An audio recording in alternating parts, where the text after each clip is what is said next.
Apocalipse capítulo 2, versículo 1 ao versículo 7. Diz o texto que ele viu o trono, alguém sentado no trono e o cordeiro, cercados de adoração. E esse Jesus glorificado é que entrega cartas às igrejas da Ásia Menor. 7 cartas. E nós começamos hoje pela carta à igreja na cidade de Éfeso. Por que Éfeso? Éfeso era uma cidade estratégica. Éfeso tinha de 250 a 300 mil habitantes, para aquela época era uma grande cidade. Éfeso era uma cidade portuária, estrategicamente colocada ali para todo o comércio daquela região. Éfeso tinha uma biblioteca pública, pasmem vocês, uma biblioteca pública. E mais ainda, Éfeso tinha até banheiros públicos. Olha só, tem muita cidade brasileira que não tem banheiro público. Éfeso tinha banheiros públicos, biblioteca. Éfeso tinha um ginásio de esportes para aproximadamente 25 mil pessoas, o dobro do ginásio Moringão que nós temos aqui em Londrina.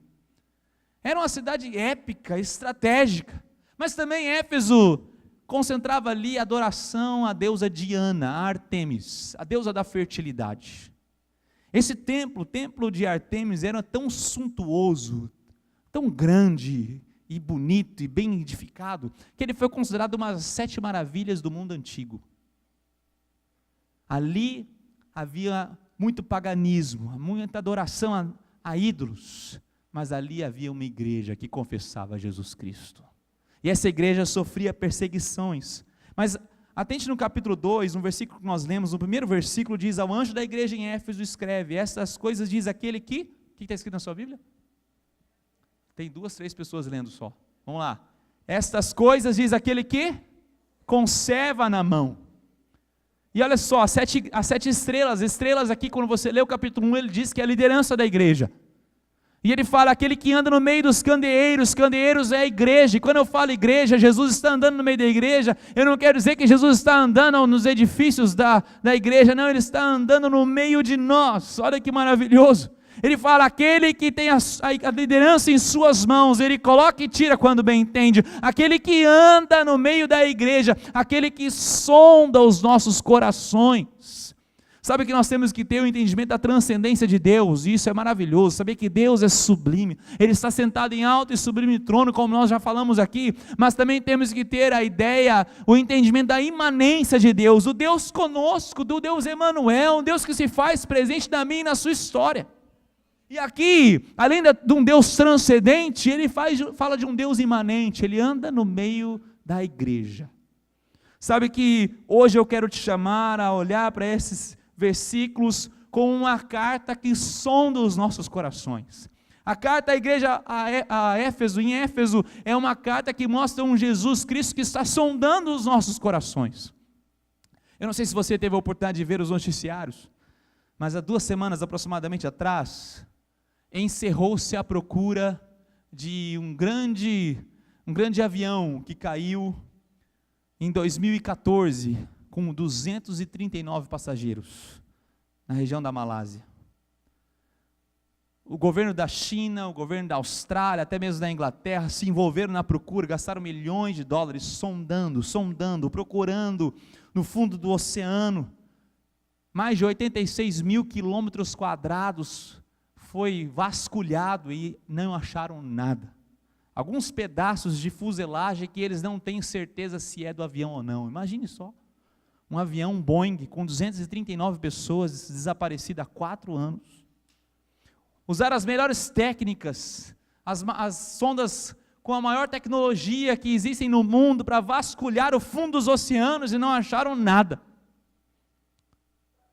Sabe que o homem pode se esforçar a sondar o seu coração, a gente nunca vai achar tudo. Eu e você podemos olhar no espelho e fazer uma autoanálise de nós mesmos, ainda vai ser tão imperfeita, nós vamos deixar tantas coisas passarem, por mais que sejamos realistas com os nossos defeitos, nós deixamos coisas de lado. Agora Jesus Cristo não, Jesus Cristo nos sonda de forma perfeita, Ele vasculha o nosso coração de forma inteira, dedicada. Sabe que nessa noite eu convido a você, convido a mim, convido a nós, a deixarmos ser sondados pelo Espírito Santo de Deus, amém?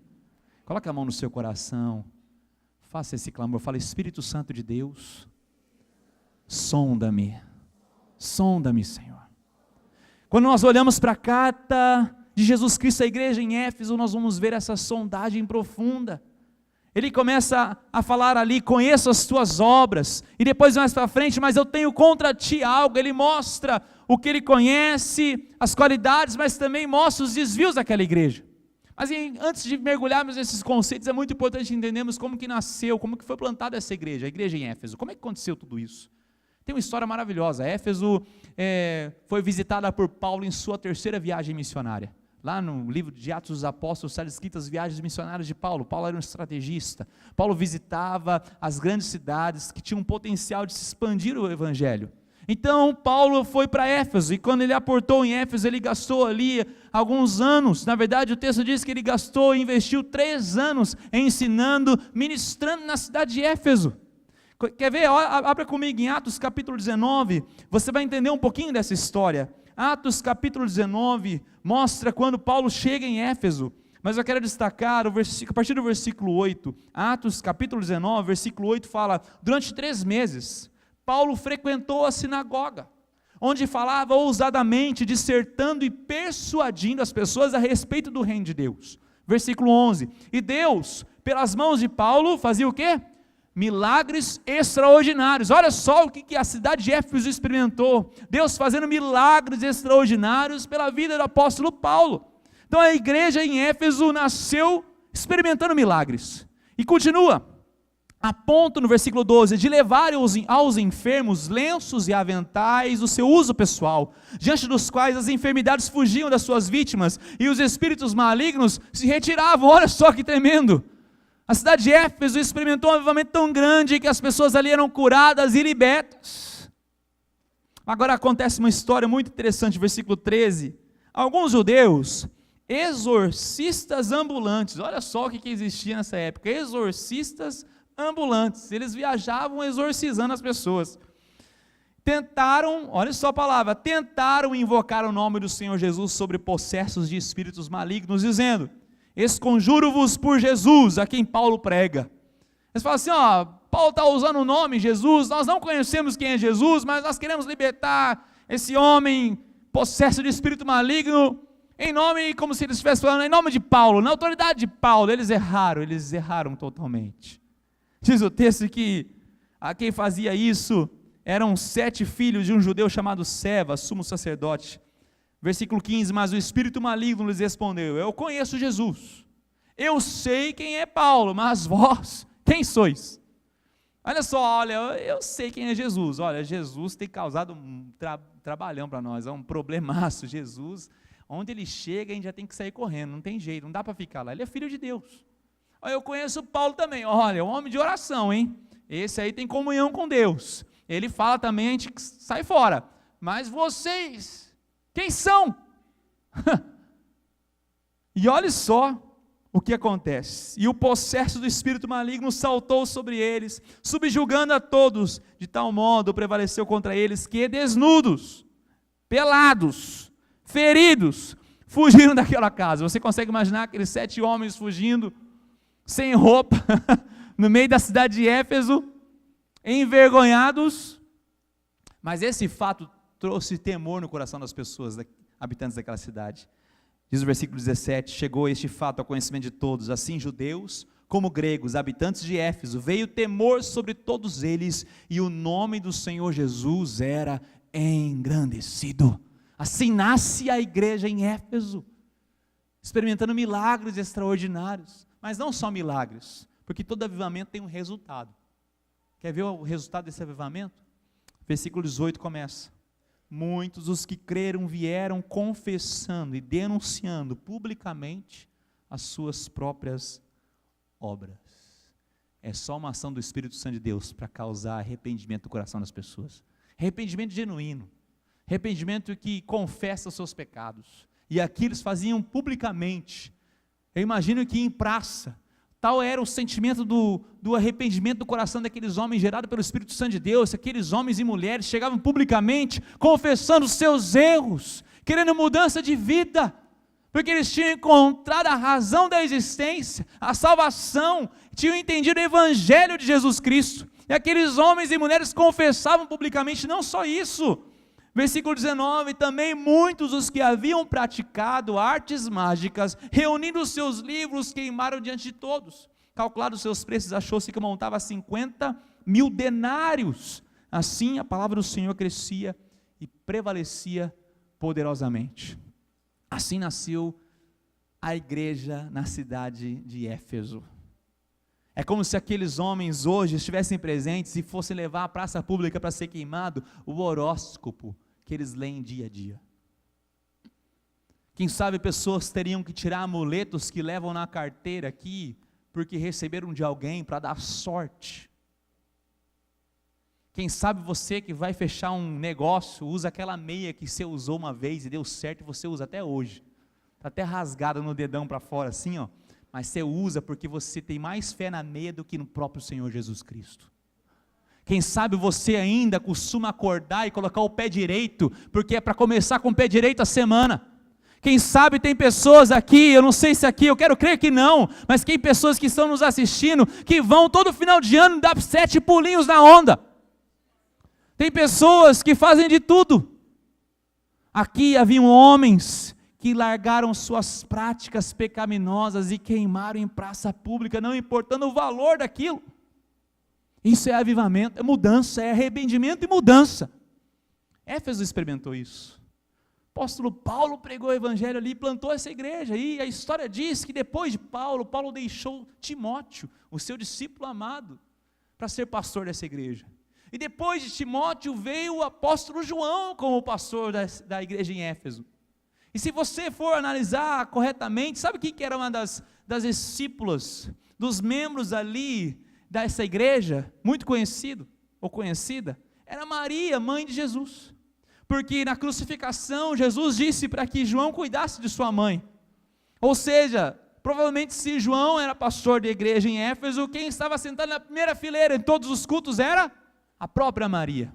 Imagine participar de uma igreja dessa, cujo apóstolo Paulo, o grande apóstolo Paulo tinha plantado essa igreja, tinha deixado o seu DNA por intermédio do seu discípulo Timóteo, e ali vem o apóstolo João, o apóstolo do amor, que estavam com Jesus sempre, e Maria, mãe de Jesus, era uma das pessoas que estavam no culto, e você do lado, levantando as mãos e adorando ao Senhor. Que igreja maravilhosa, essa é a igreja em Éfeso.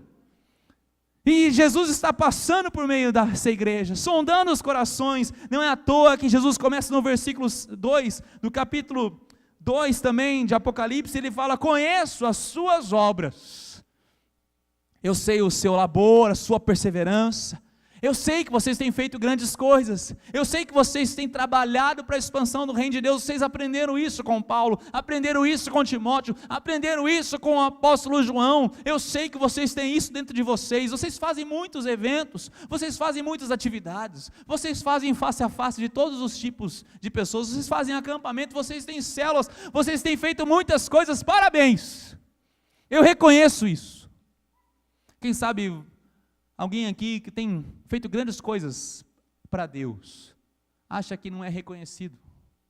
Sabe que o mundo pode não reconhecer, as pessoas podem não valorizar, mas não aguarde reconhecimento do mundo, não aguarde as palmas de um pastor, não aguarde nem as palmas da sua liderança. Você não faz para nós, você não faz para a sua liderança, tenha isso em mente no seu coração. Você faz para Jesus Cristo, e diante de Jesus Cristo, nada, absolutamente nenhuma das suas obras passa desapercebida.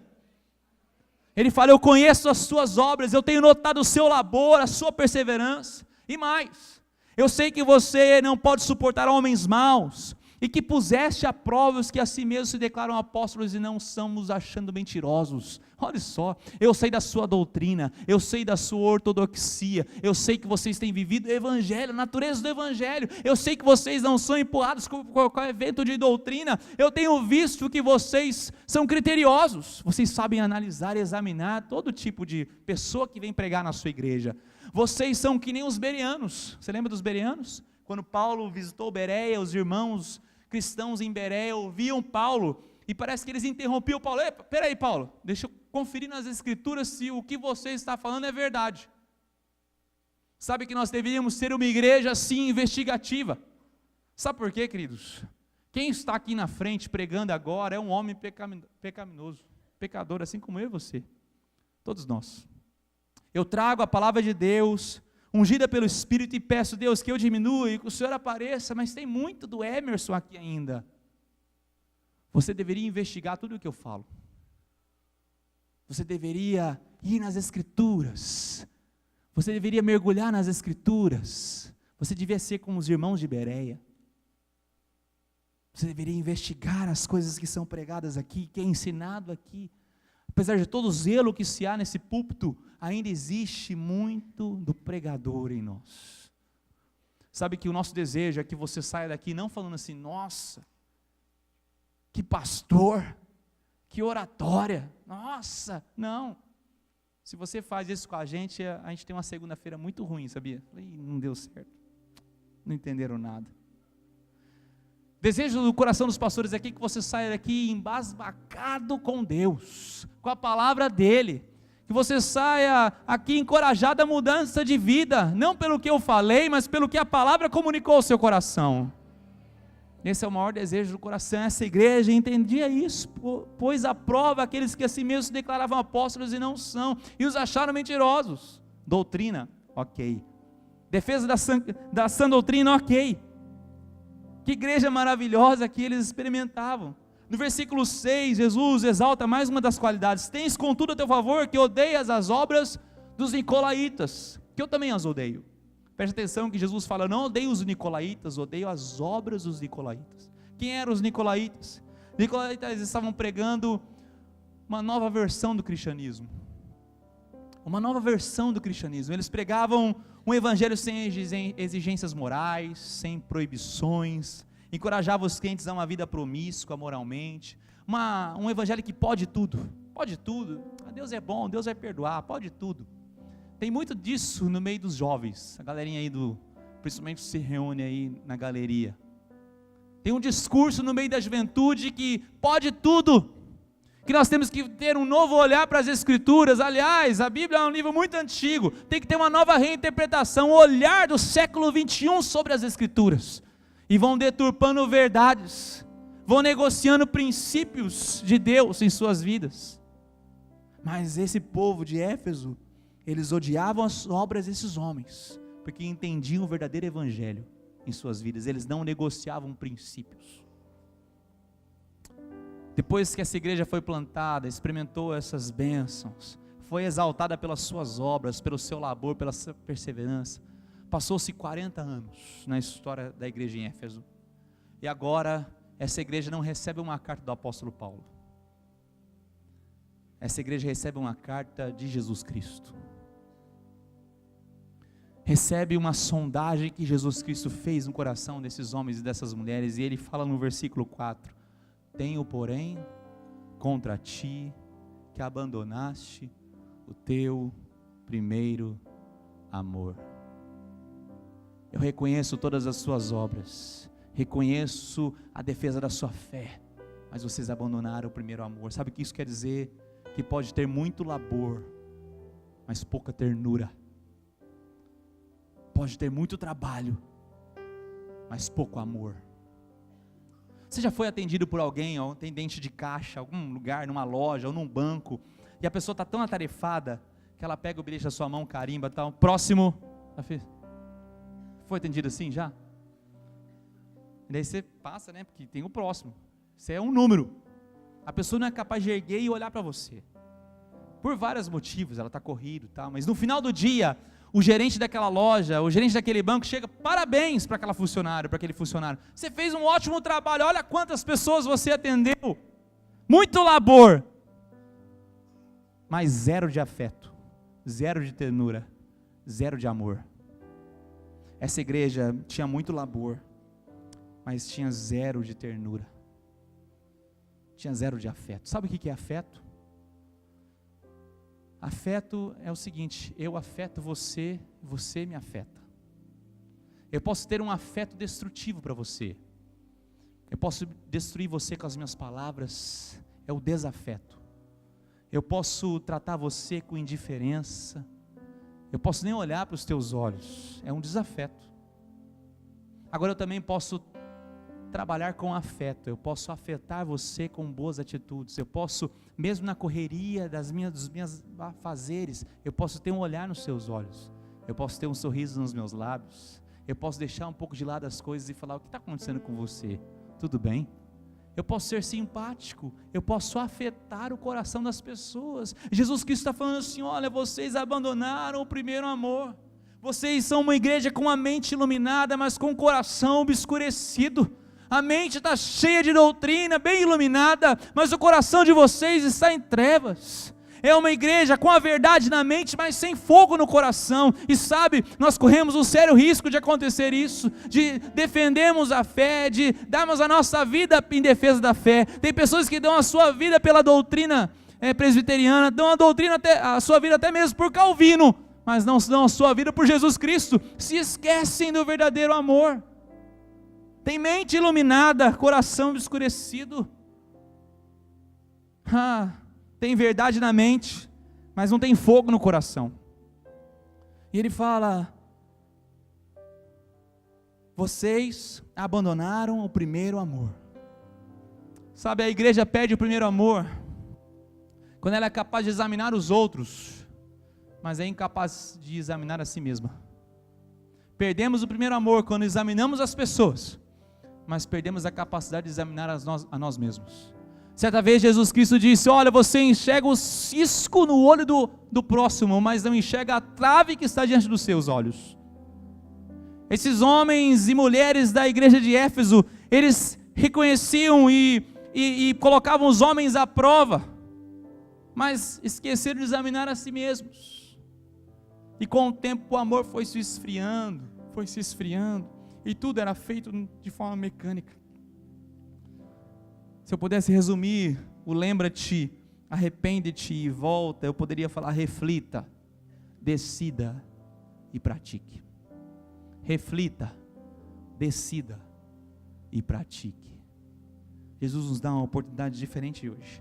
São os imperativos do Senhor sobre a minha e a sua vida. Voltar às práticas do primeiro amor. Sabe que eu rogo que o Espírito Santo de Deus venha sondar o seu e o meu coração, para revelar quais são essas práticas que precisamos voltar. Muito labor, mas com muito afeto, olho no olho das pessoas, amando as pessoas com ternura. Nosso discurso tem que ser diferenciado. Ele termina dizendo no versículo 7, quem tem ouvidos ouça o que o Espírito diz às igrejas. Vamos ler juntos?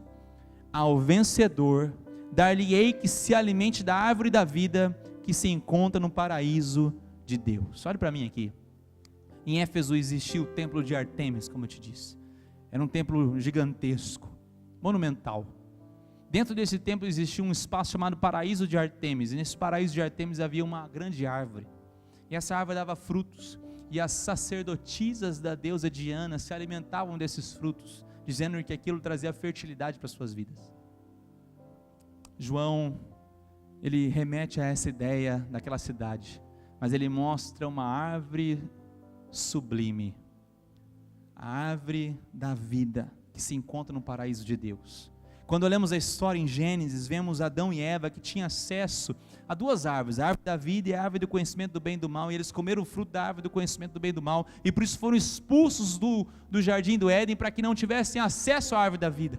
Mas é em Cristo Jesus, Jesus fala: aquele que lembrar, aquele que refletir, aquele que decidir, aquele que voltar a praticar as primeiras obras, ao primeiro amor, vão ter acesso à árvore da vida, vão se alimentar dela. Em Apocalipse 22, essa árvore volta a aparecer, e ela está no centro da cidade, ela é banhada pelo rio de Deus, e aquela árvore, diz o texto, que ela dá fruto semanalmente, todos os meses do ano, ela alimenta as nações, e suas folhas são como remédio. Sabe, eu e você temos acesso a essa árvore da vida em Cristo Jesus. E para terminar, eu trago algo triste aqui, mas eu quero que mesmo a tristeza seja motivadora nessa noite. A igreja em Éfeso, no ano de 200 depois de Cristo, ela desapareceu. Não se ouve mais falar sobre a igreja da cidade de Éfeso. Uma igreja que tinha esse labor, que tinha suas obras, que faziam muitas coisas,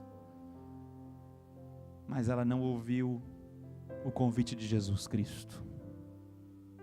ela não voltou ao primeiro amor, ela não voltou às primeiras práticas.